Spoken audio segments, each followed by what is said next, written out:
This is crazy, all this stuff, all the PS2 stuff. Got all the retro stuff that we all used to play. The shop is crazy. It even has a children's section, Nintendo DS section. Let's look at the Nintendo DS section.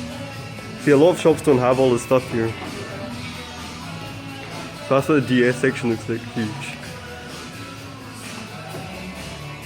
Oh no, you got Vita section. PS Vita games. How many games is that? 3? I think that's the PC version of Grand Theft Auto 5. Is it? Yeah, it comes with all that. So what does it look like on the inside? So it's got some artwork. So Oh wow. PC version looks like that. All the CDs obviously taken out. So that's what it all looks like, guys. Not bad. That's the PC section. And this is what the PS Vita section looks like. And you got some PSP games. The dang. PS3 section.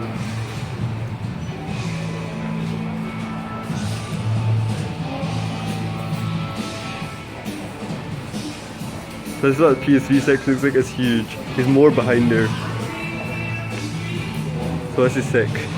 You have everything anyway. So that's the MacBook, and you got the Mac Asus. You got MacBook Air right there. You got the Astro headphones. Then you got all the Xbox consoles. Dang. So that's the some of the old controllers. They don't have PSP here, do they? I'm sure they do. That's what I want to look for. So you got an original Xbox. That's what the Xbox used to look like. Yeah, I've got a hard drive at home. 5 terabyte I got.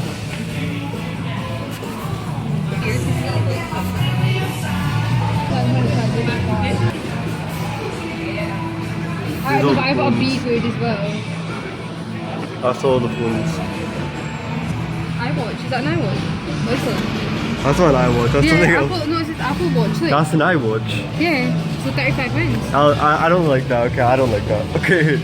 No, it's a strap that's 35 pounds. It's actually on 190. The watch, I don't like that. Nah. That looks good, you know? That's a smartwatch. These are all smartwatches. They actually even take Moto G watches, by the way. Here we are in cash converters. Right there. That's all the stuff they have. Yeah, the original PSP there. I'm just gonna pick it up right now. I'm doing an unboxing video. Guys, Wasted Gaming here. Here to pick this video part number 7, okay? So this is what we picked up, okay? It's kind of a retro kind of theme we went for. I posted some pictures on Facebook of all the games I got on the PSP. I got, okay, it was such a boss price, all the stuff was.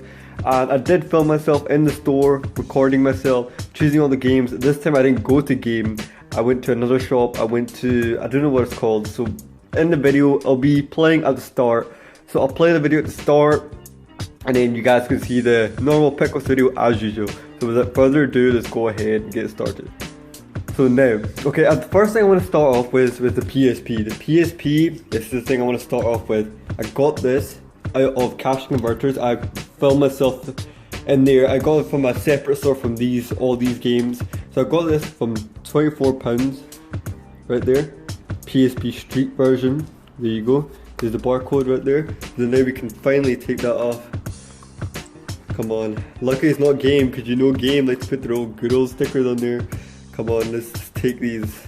Okay, this sticker is not going to come off nicely, is it? So we'll just look around the system real quick. So the buttons are a lot bigger right there. You see that? And it has one analog stick, and it's got all the buttons over there. And this is the thing I really miss, and I really wish the PS Vita had, is the disc tray. The UMD drive, should I say. So that's pretty sick. This is where your memory card used to go. Let's kind of focus that in a little bit for you guys. Memory card, you got mini USBs to connect to your PlayStation 3, because that was essentially what it was meant to be used for. And I'm not sure what those ports are for. You got your L and R buttons, they're more rectangular there. On the side, no buttons. On the bottom, you got your charging cable. So that's where that goes. It's not the same as the PS Vita micro USB. You got the headphone jack, and then that's your on button right there. So let's focus that in. The camera does not want to focus in today. Let's turn that on. That's the on button, and nothing on the side. So there you go. That's the on. Classic. Oh my, I missed that so much. I've been hunting for ones for so long, and today I walked into cash converters and I found one there. So it was really amazing how I found one there for £24. And this is what the charger looks like. Okay, it kind of looks like what a laptop charger looks like. and the voltage output for it is 2000 milliamps. So there you go, that's that. Oh, and I got the PSP here. I'll compare it at the end, or I'll just do a separate video on it. You know, so in the pickup video, we usually don't do that kind of stuff. So anyway, we've got Pimp My Ride, and we got it for £1. I got it from that shop I don't know the name of. So we got this £1. Really sick it is. That shop was pretty good. Had all the retro stuff in it. I wish game was kind of like that. But this is pretty sick to see this game again. Enter the Pimp City, where bling is the king and speed is everything. Got Pimp My Ride, roll with, exhibit, turn hoopties into turners, rip through the city, ghost ride the whip. You got everything, 12 and up. You got one player, memory card, A and B, PlayStation 2, there's all the stuff that you need to know. So that's pretty sick. We'll take all these stickers off. Not as much as games, so glad I didn't put that much in. But look, the games look so brand new. Look at this. Look how brand new that is. It has a nice texture to the disc. So there we go. Nice instruction manual. What the heck is this? Remember those things when games used to come with that? So this is a new instruction manual. I like how the shop does that. Like even though the game is old and people have already used it so much, they give you a new fresh instruction manual, which I really like a lot. So that's really nice to do that, and that's what the instruction manual looks like, which is pretty boss. Okay, I'm playing this on the PSP. The PSP Twitch Portable. It was amazing playing that. Now Midnight Club 2. Midnight Club 2, I've been waiting a while to play this game. And when I played Midnight Club 3, I loved it so much. So I thought, let's see what other Midnight Club games came out. And it was Midnight Club 2, but it was so hard to find this game. I don't know why it was so hard to find, but I found it in the store for £1. There you go. Got Midnight Club, and you got some artwork there. You got a picture of the cars. So on the side, you got Midnight Club 2. On the back, it says Rockstar Games present a Rockstar San Diego game. The future of illegal street racing. Midnight Club 2, Los Angeles, Paris, and Tokyo. That's the locations you'll be going to. The world's most notorious drivers meet each night on the streets of LA, Paris, and Tokyo. Choose from the latest performance enhanced cars and motorbikes and complete head-to-head to make the name yourself. Rules. What rules? Drive anywhere in the city. Find the latest route to win. The cops know you are out there, so don't get busted. Sorry, we have to do it like that, okay? Prepare yourself for the evolution of driving anywhere, such a bit with the cars, the screenshots of the game.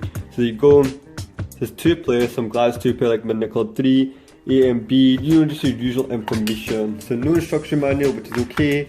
It's got pretty nice artwork on the disc, so let's see what the disc looks like. Pretty nice artwork on it, I like that disc, it looks very nice, sleek and classy looking. So here we go. That's empty. Next we got Grand Theft Auto Vice City. I've never really played Grand Theft Auto Vice City too much. I don't know, because I played Grand Theft Auto, I played Grand Theft Auto 3, and I kind of skipped out on Grand Theft Auto Vice City. Then I moved on to San Andreas, and by then I was just too much playing that game. It was just too boss. I did play it though back in the day a couple times. It was a good game, so I thought why not pick up for my PlayStation 2. So Grand Theft Auto Vice City, you got the iconic artwork over there for Vice City. As you see there, the trend of the artwork goes through all the games, all the the new games and all the games previous to that. So there you go. So I like that artwork to go for. There you go. Welcome to the 1980s. Welcome to Vice City, a huge urban sprawl stretching from the beach to swamps and glitz and the ghetto. A brimming delight and decoration. Tell you a bit about the game there. I don't want to make this too long for you bored guys. The reason why I read this out is because just in case, some people might not even watch the videos. Sometimes they like to listen to the videos. So sometimes I like to listen to videos on YouTube while I'm doing some work on my PC, while I'm doing some work at the studio or something like that. I just like to listen to the audio sometimes, and I like how they read the stuff out, because it's nice to listen to when you're doing your work. So there you go. That's why I read the stuff out, if you're wondering. So there you go. And you got Grand Theft Auto Vice City. Got a nice disc right there. Looks how brand new the disc is. So they keep everything in such good condition. And you could tell this was from Game, by the way, because only Game put stickers on the instruction manual, and only Game have stickers like that. So that's how I know it's Game, because and the last pickup videos, I pretty much got everything from Game, and there was a trend of them doing that. So there you go. That's the instruction manual. This is how instruction manual should look like. if you guys back in the day, if you played this game, you'll remember all this classic stuff. So there we go. So this game actually had bikes in it. I didn't know it had bikes in it. Motorcycles, should I say. I thought they didn't have bikes. Did they have bikes in Vice City? I don't know, because I thought the only first GTA game they had bikes in was San Andreas. If I'm wrong, correct me if I'm wrong, but we'll see. So we got Shadow the Hedgehog. I actually played this back in the day. It was really boss game. I actually quite liked it a lot, but I never really played it because it was quite hard. Like quite a lot of PS2 games because there's like no checkpoints and all that. Well, let's just pick up again. It was only £2, so why not? Hero or villain? Uncover the truth about Shadow the Hedgehog. Tells you about the game. Nothing gets in Shadow's way. So okay, friends or foe, you decide. You got Sonic there, you got the Commander, you got Dr. Eggman, you got Black Doom. So there you go, you got all that. Open this up. You got the desk right there, Shadow the Hedgehog, you got Shadow looking badass, party boss. And you got the instruction manuals looking brand new and crispy looking. There you go. I don't know what the heck this is. I think this is just a leaflet promoting all the Sega games. I don't know. Who knows? So that's pretty much a nice wee leaflet there, what you want to call it. So next we'll go to Spider-Man #1. I played this, it was really amazing. I actually quite liked it a lot. It had nice level designs in it and it was pretty nice. Like people like go against movie games, but not all movie games are bad, because I remember playing this back in the day and I enjoyed it so much. I definitely enjoyed it so much. There were some missions I was stuck on and there were some missions that were really fun to play. I really liked it, so it was amazing. The only thing took me to get used to was the web sling, because basically what you do is you press whatever button it is to web sling and it web slings for you. I don't like that. I want to web sling myself, but they did change that in Spider-Man 2 and in Spider-Man 3, so I'm glad they did change that. That's the only thing I didn't like about this game. So there we go, we're bitten by a spider. Indeed, high school student Peter Parker is suddenly empowered with supernatural abilities, including spider senses, web slinging, web crawling, and assuming role of Parker as he adapts to his new powers and becoming Spider-Man. But beware, the city villains won't be pleased to see a new hero in the city. So I guess I'm talking about the Goblin, the old Goblin. Go beyond the movie. Got a bit about the game right there. Okay, this one's showing some resistance opening up. No instruction manual here, but we'll forget them because the price is only £1.50. That's what the disc looks like. Pretty nice. The disc looks pretty cool. Like the artwork looked very cool on the PS2. Nowadays, I don't know. They're cool, but they're just the same as what the front cover is nowadays. So we got Grand Theft Auto Liberty City Stories. So we got the Platinum Edition. We got the £2.50. Got to see that train going on with that nice images of the game. I like that. In the back, there are a million stories in Liberty City. There is one changes everything. Once a trusted wise guy in Leone's crime family, Tony Cipriani, was forced into hiding after killing a maid man. Now he's back and it's time for things to be put right. Grand Theft Auto Liberty City Stories. The streets of Liberty City are turmoil. Warring mafias we for control as the town begins. The self-destructive underwaves, potential corruption, cleaning. Tells you a bit about the game, about the city, forced to fight, so he's forced to fight, so there you go. That's pretty much about the game. Over here you got Grand Theft Auto Liberty City Stories, and you actually get the map. But one thing I did like about this, it was similar to GTA 3, was it? Where they had kind of a newspaper instruction manual. It looked exactly like a newspaper, so it's pretty sick how they did that. So much detail Rockstar always put into not just the game, but the actual artwork of the game and the actual content that comes with the game, such as an instruction manual. So there you go, it tells you a bit about the game. So there you go, nice, pretty nice, I like that a lot. And you actually get a map, so there you go, they actually gave you a map even though this game is old. So let's look at it. So you've got a nice wee small map of Liberty City right there. Let's get that nice wee angle on there. So there you go, that's what Liberty City looks like. That's all the cities. if you're familiar with GTA 3, then you'll know the city because it's pretty much GTA 3 with just with new characters, but the same city. So it's nice to give you instruction, man. Well, the map, should I say? So there you go. So that's pretty much all the games we got for the pickup. So we got Pimp My Ride, we got Midnight Club 2, Grand Theft Auto Vice City, Child the Hedgehog, Spider-Man 1, Grand Theft Auto Liberty Stories, and I will pick up some games for my PSP. So there you go, that's my PSP right there. I can't believe it's back. I love this thing so much. I like this thing because it's got a lot of good games on it that I really missed that they didn't carry to the PS Vita. So I'm going to bring my Vita out right now, so I'm going to show you guys the difference. The size difference is pretty big. So there you go, you've got the PlayStation Vita at the bottom, and you've got the PSP at the top. So there you go.